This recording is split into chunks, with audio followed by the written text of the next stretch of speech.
जैसे कि आप हमारे हर एपिसोड में देखते हैं, एक नई प्रतिभा हम लेकर आते हैं और आज इस कार्यक्रम में एक और नई प्रतिभा हम आपके सामने ला रहे हैं। जी हाँ, हमारे पास कई लोगों के पत्र आए हैं कि आप बड़े अच्छे कार्यक्रम बनाते हैं, भारत पोस्ट के लिए बड़े अच्छे अच्छे संदेश देते हैं, तो कृपया एक कार्यक्रम ज्योतिष का विजय अवश्य बनाएं। तो मैं आगरा से मीनू मुमताज़ जी लिख रही है। मीनू जी, मैं बहुत धन्यवाद करता हूं कि आप जो है हमारे कार्यक्रम इनसे मिलिए, आपको अच्छा लगता है। भारत पोस्ट की तरफ से आपको ढेर सारा प्यार और मैं आशा करता हूं कि आगे भी आप इसी प्रकार हमारा ये प्रोग्राम देखते रहेंगे। तो मैं प्रोग्राम को आगे शुरू करते हुए आज इस ज्योतिष विज्ञान के इस कार्यक्रम में आज आपकी मुलाकात एक ऐसी शख्सियत से करा रहा हूं, हो सकता है आप लोग उससे परिचित भी हों और कुछ लोग परिचित ना हों, लेकिन आप जानना चाहेंगे वो ऐसी शख्सियत कौन है। जी हाँ, ज्योतिष की दुनिया में एक बहुत अच्छा जाना पहचाना नाम आचार्य देवेंद्र आर्य जी का है। देवेंद्र आर्य जी के बारे में ज़्यादा नहीं कहूँगा, काफ़ी दूर दूर से इनके पास लोग आते हैं। मध्य प्रदेश, उत्तराखंड, पंजाब, गोवा, मणिपुर, आसाम, गुवाहाटी, बिहार, पटना, झारखंड, देवधर, बंगाल के कई क्षेत्रों से इनके पास बड़ी उम्मीद और बड़ी आशा के साथ इनके पास आते हैं और खुशी खुशी इस कार्यक्रम के माध्यम से, जी हाँ, मैं आपको बताना चाहूँगा कि आज हम आपकी मुलाकात देवेंद्र प्रसाद आर्य जी से करा रहे हैं। तो आइए बात करते हैं देवेंद्र प्रसाद आर्य जी से। आइए देवेंद्र आर्य जी से। आचार्य जी नमस्कार। नमस्कार। नमस्कार सभी भारत पोस्ट के दर्शकों को और हार्दिक शुभकामनाएं एकादशी की।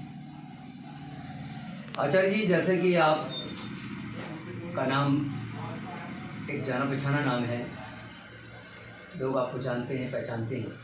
सबसे पहले मैं आपसे अपने दर्शकों के माध्यम से जानना चाहूँगा कि ज्योतिष विज्ञान क्या है, ज्योतिष क्या है, ज्योतिष किसे कहते हैं? धन्यवाद अधिकारी जी। ज्योतिष क्या है, आपने बहुत अच्छा प्रश्न पूछा है।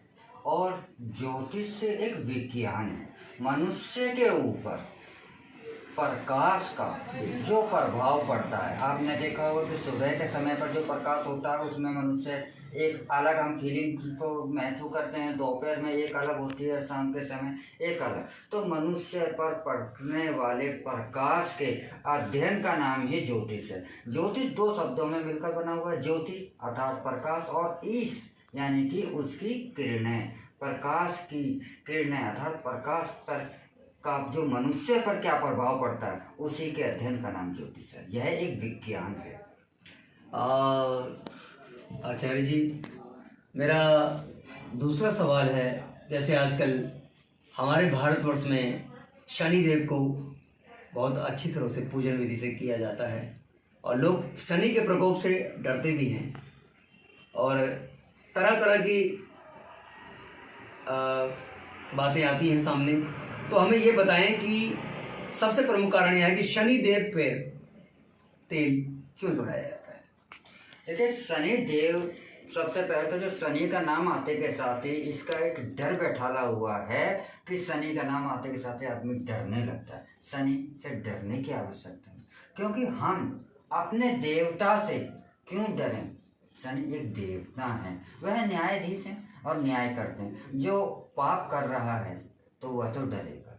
जैसे कि एक अपराधी पुलिस वाले को देख कर डरने लगता है, तो इसमें पुलिस का तो दोष नहीं है, पुलिस तो रक्षक है। उसी प्रकार से शनि जो है न्यायाधीश है और हमें अपने देवता से डरना नहीं चाहिए। दूसरा, अब आपने पूछा शनि पर तेल चढ़ाने का महत्व। यह हमारा जो है बहुत ही प्राचीन परंपरा है। यह हमारे प्राचीन काल के ऋषि मुनियों ने इसकी परंपरा को शुरुआत करी थी और इसकी शुरुआत इसलिए करी थी कि शनिवार के दिन एक तेल का जो दान है वह लिया जाता था और इस प्रथा को चालू करा था कि शनिवार के दिन प्रत्येक गृहस्थ जो है वह तेल का दान देगा और यह जो तेल का दान इकट्ठा कर पथिक में जो राह में जो गुजरते थे रात्रि के समय तो इससे दिए जलाकर प्रकाश की व्यवस्था करी जाती है। परंतु आज तो इस व्यवस्था की हमें आवश्यकता नहीं है। वह आवश्यकता क्यों नहीं है? क्योंकि अब विद्युत युग आ गया है और विद्युत में तो पथ के जो प्रकाश के लिए बल्ब लगाए गए हैं, लाइटें लगाई गई हैं, तो शनि पर तेल चढ़ाने की अब हमें आवश्यकता नहीं है। लेकिन इस तेल का अगर हमें शनिदेव को अर्पित ही करना है तो इसका सबसे अच्छा उपाय यह है कि यह सरसों का तेल जो है गरीबों के जरूरतमंद ब्राह्मणों के बीच में उनको दान के स्वरूप दे दिया जाए। इससे शनि देव भी प्रसन्न होंगे और आज जो हमारे भारतवर्ष जो है तेल की जो महंगाई से ग्रस्त हो रहा है तो इससे भी महंगाई को भी कुछ राहत मिलेगी। और एक बात आपको मैं यहाँ पे बहुत गहरी बताना चाहता हूँ कि हमारे भारत के अंदर शनिवार के दिन जितना तेल नुकसान हो जाता है शनि पर तेल चढ़ाने के, इतना बजट अमेरिका का पूरे 1 महीने का होता है। तो अगर यह जो तेल हमारा वेस्ट हो रहा है, एक तो ये रसोई में चला जाएगा, जरूरतमंद की जरूरत पूरी हो जाएगी जिसको आवश्यकता है, और ये वेस्ट होना बचेगा तो तेल की खपत भी कम होगी। जब किसी पदार्थ की खपत कम होगी तो वह अपने आप ही स्वयं ही सस्ता हो जाएगा। आचार्य देवेंद्र जी, मैं अगला सवाल आपसे जानना चाहूँगा। जैसे कि आपका एक अपना निजी व्यवसाय भी है, प्राची रुद्राक्ष अनुसंधान केंद्र, जिसके माध्यम से लोग रत्न और आपके क्या कहते हैं गोमे जैसे पत्थर वगैरह या यंत्र या मंत्र या मंगाते हैं, और धारण कैसे किया जाता है, और अगर कोई यंत्र आपसे मंगवाना चाहे तो वो कैसे संपर्क कर सकते हैं? देखिए, हमारा जो संस्थान है प्राची रत्न एवं रुद्राक्ष अनुसंधान केंद्र, हमारे संस्थान का एक ही मुख्य उद्देश्य है, जीवन सेवा ही ईश्वर सेवा है। तो हम रत्नों पर, रुद्राक्ष पर, अन्य जड़ी बूटियों पर और ज्योतिष पर अध्ययन कर जो जातक जो भी हमसे संपर्क करता है उसका हम अध्ययन कर और एक जायज समाधान में ही, जिससे कि आसानी से कम समाधान में कम से कम लागत में उसको अच्छे से अच्छा फायदा पहुंचाने का हम प्रयास रखते हैं। और हमारा यह उद्देश्य है कि मानव सेवा ही ईश्वर सेवा है। पर जी, आप हमें हमारे दर्शकों को ये बताएंगे काल सर्प योग।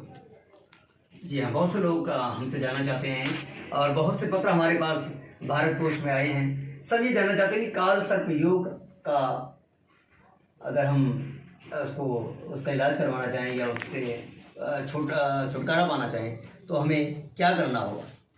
देखिए, काल सर्प योग क्या है, पहले तो मैं आपको यह बताता हूँ।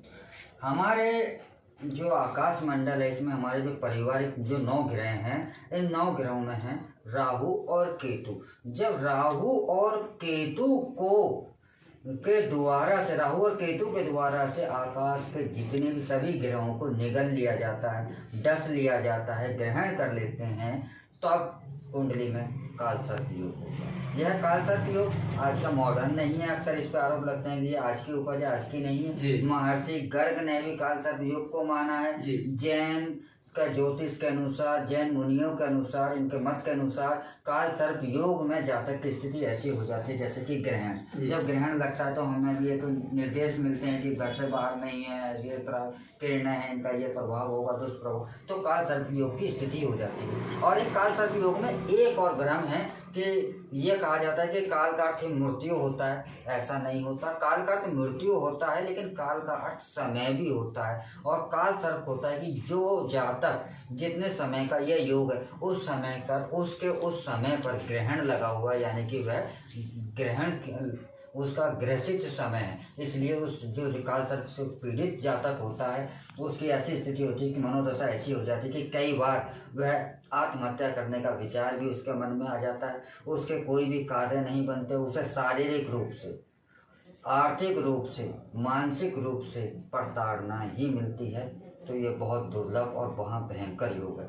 और इस काल सर्प योग को अगर इस ब्रह्मांड के अंदर कोई शक्ति है जिसे काट सकती है, तो वह सिर्फ एकमात्र शक्ति है महाकाल और महाकाली की। भगवान भोलेनाथ और महाकाली के द्वारा ही काल सर्प योग का नष्ट किया जा सकता है, इसको काटा जा सकता है। पंडित जी, मेरा आखिरी सवाल है, रत्नों का आम जिंदगी से बहुत बड़ा महत्व होता है। रत्न कई प्रकार के होते हैं, जिसे आप अपने अनामिका उंगली में, मध्यमा उंगली में, कनिष्ठा उंगली में ग्रहण करते हैं। तो हमारे दर्शकों को बताएं कि रत्न का जिंदगी से क्या लगाव है। रत्न का जिंदगी से बहुत ज़्यादा लगाव है। एक, आप सबसे पहले तो ये देखिए कि दुनिया के आप किसी भी कोने में चले जाएं, चाहे वह किसी भी धर्म को मानने वाला हो जी, लेकिन कोई से धर्म में किसी भी स्थान पर मनुष्य जो है रत्न के प्रभाव से बचा हुआ नहीं है। क्योंकि अगर इसका प्रभाव नहीं होता तो कोई भी अगर झूठ पर चलने वाली चीज़ 150 सालों में उसका अस्तित्व समाप्त हो जाता है। लेकिन रत्न का और मनुष्य का जो मोह है, यह है तो जब से मनुष्य ने ज्ञान प्राप्त किया जब से उसका मोह है, और आज भी उसका खत्म नहीं हुआ। रत्न इतने प्रभावशाली होते हैं कि सही स्थिति में सही आकलन कर कर रत्न धारण कर लिया जाए तो ये भाग्य को बदलने में सक्षम हो जाते हैं, और बड़े से बड़ी आपदाओं से भी आपको मुक्ति मिल जाते हैं। रंक से राजा भी बना देते हैं और राजा से रंक भी बना देते हैं। अगर गलत धारण कर लिया जाए तो राजा से रंक भी बनते देर नहीं लगती। अगर सही रख लिया जाए तो रात को झोंपड़ी में और आने वाले समय में महलों में इतना प्रभाव कर देते हैं। बहुत बहुत धन्यवाद। दर्शकों, आपने आज हमारे कार्यक्रम में देखा, हमारे बीच बहुत प्रसिद्ध ज्योतिष आचार्य देवेंद्र आर्य जी थे। अगर आप भी किसी परेशानी से जूझ रहे हैं, या कोई समस्या है, या बच्ची की शादी होने में कोई परेशानी हो रही है, या घर में कोई किसी प्रकार का क्लेश है, तो इसके लिए आप हमारे भारत पोस्ट के माध्यम से पंडित जी से संपर्क कर सकते हैं। जी हाँ, हमारा पता है 0/5 बहादुर शाह जफर मार्ग, गुलाब भवन के पीछे, ITO नई दिल्ली 11000002। हमारा मोबाइल नंबर है 9599274393। अब लेते हैं आपसे विदा, और चलता हूं मैं अपने भारत पोस्ट स्टूडियो के लिए। तब तक के लिए ओम नमः शिवाय।